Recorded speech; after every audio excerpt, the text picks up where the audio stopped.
Stuff I Learned Yesterday, episode 589, Navigating Peaks and Valleys.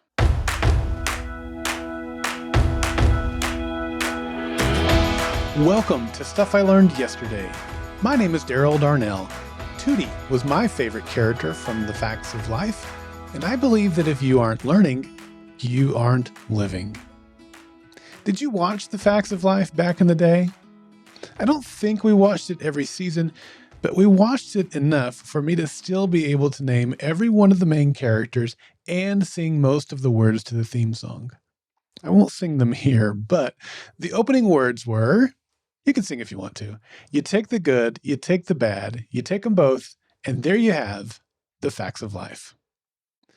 I don't know if Alan Thicke intended those words to stick in my mind for the last 40 years and serve as a regular reminder of the ebb and flow of life, but that's exactly what they've done. I suppose I could just end today's episode right there. I think those lyrics say all that needs to be said. But let me wrap this lesson into an illustrative story for you.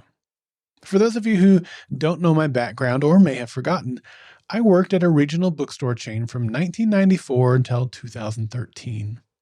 I started out as a part-time cashier, and I left as the director of e-commerce. When I left in 2013, I had my next job already lined up. I started my own company, specializing in editing and launching podcasts.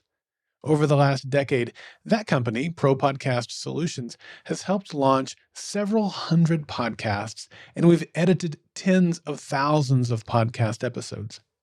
When I quit my job, I had 2 clients, and now I serve over 150 clients.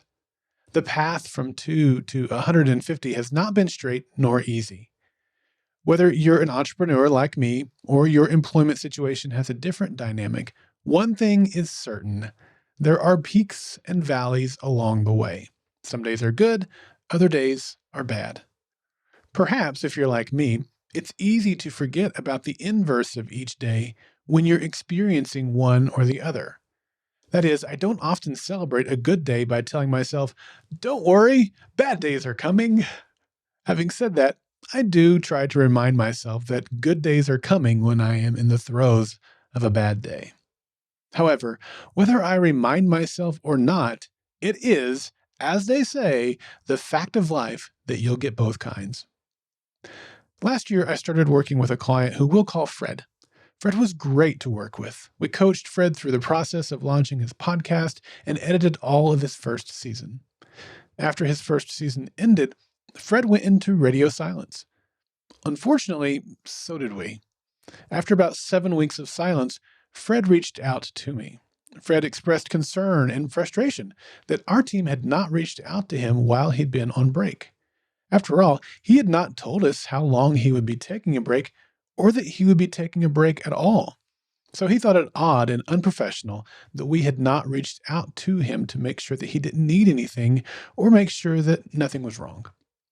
Bear in mind that he didn't need anything and nothing was wrong. He just thought we should have checked in with him.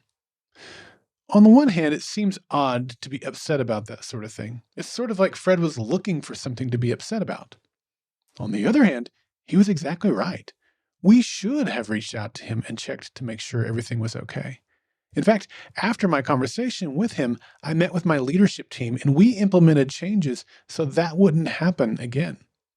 A week or 2 later, we even reached out to Fred again just to make sure he was okay and see if he needed help with anything. We got no further reply from him, by the way.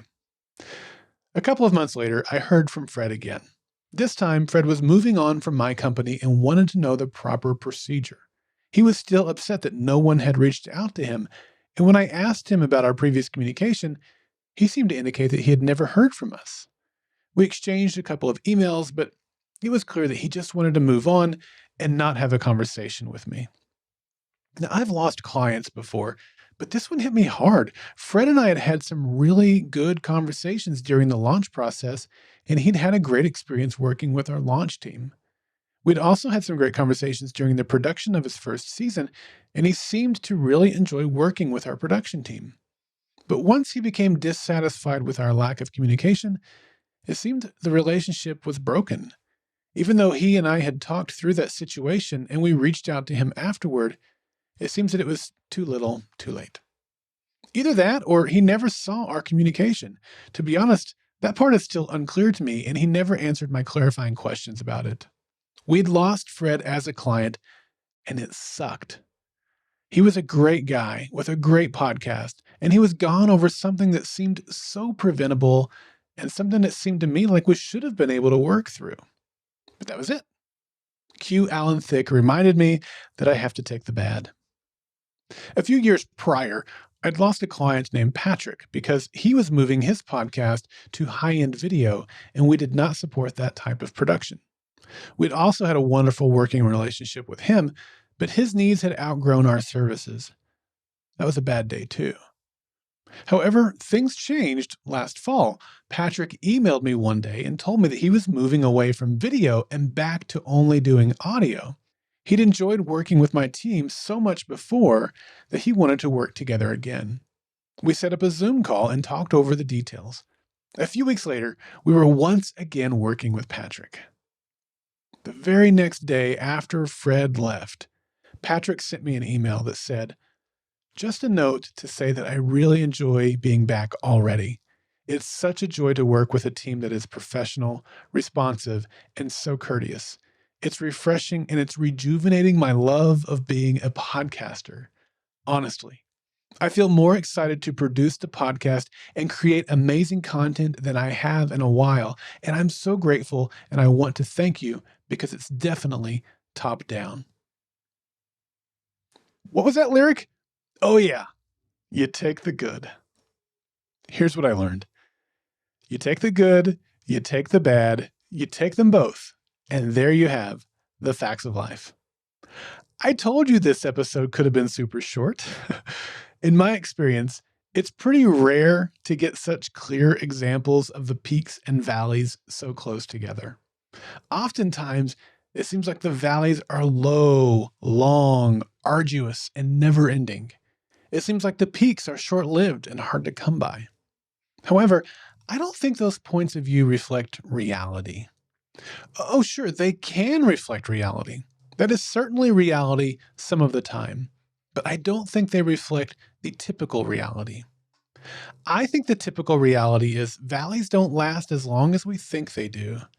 The difficulty is that we can't see that. We often don't realize we're coming up out of a valley until we've risen out of it by a wide margin.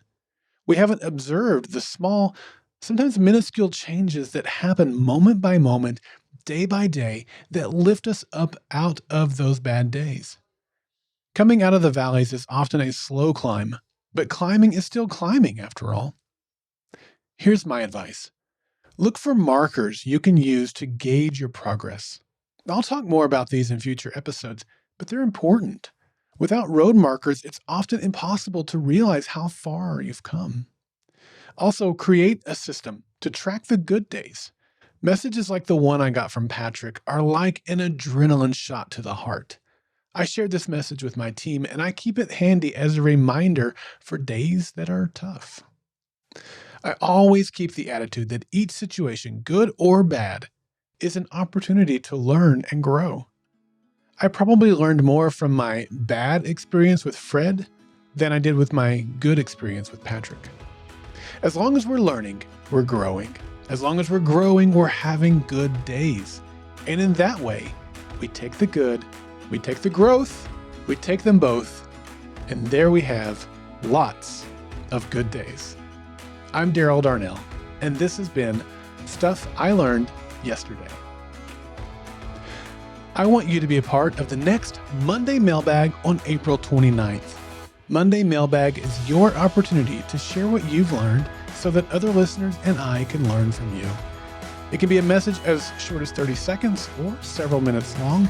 It doesn't matter, just as long as it's something that will benefit others. You can send in questions or responses to my SILY episodes, and I'll respond to them via Monday Mailbag episodes. You can participate in Monday Mailbags by visiting the Golden Spiral Media listener feedback page at goldenspiralmedia.com/feedback or email me at feedback@goldenspiralmedia.com.